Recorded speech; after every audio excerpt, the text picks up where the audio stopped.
Bonjour à tous et à toutes. Nous vous présentons un événement, Punky Mania. Profitez des images et vous aurez plus d'informations durant la vidéo.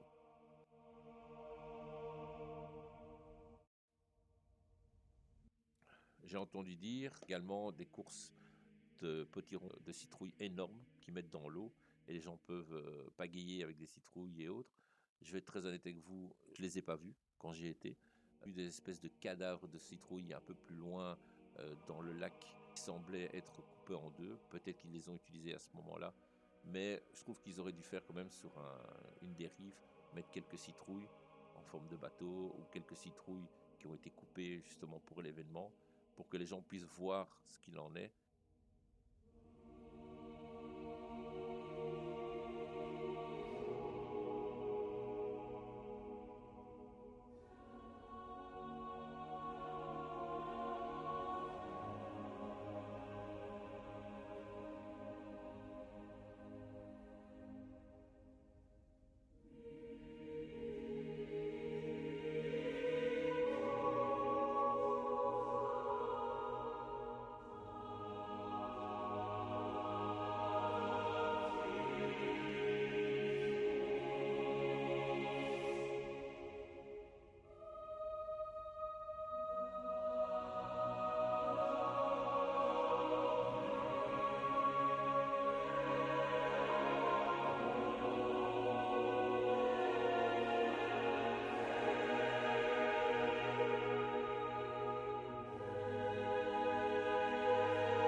S'ils auraient mis du soin pour qu'on puisse éviter de se glisser et de se casser quelque chose, de se salir, ça aurait été une bonne chose.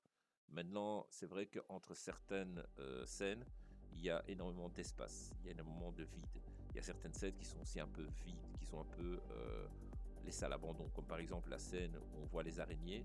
Oui, ils ont placé des araignées, mais j'aurais préféré peut-être voir plus d'araignées, voir une plus grosse araignée en plein milieu, voire utiliser le principe de la citrouille, voire une citrouille transformée en araignée. Ça aurait été une très bonne idée.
Vous vous demandez également que se passe-t-il avec les sculptures à la fin de l'événement?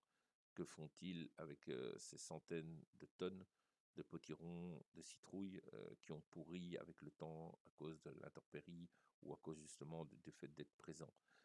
Ces citrouilles sont réutilisées, sont transformées en compost de manière hyper écologique. Ces citrouilles sont fournies par des producteurs locaux.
quant au château, effectivement, il y a pas mal d'artistes qui ont fait des sculptures de potirons et qui ont présenté certains produits, certaines choses.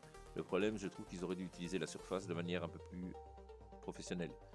Mettre plus de tentes, d'artisans, à la limite des stands de nourriture, ça aurait été une très bonne chose. Les gens puissent manger quelque chose ou boire quelque chose de chaud.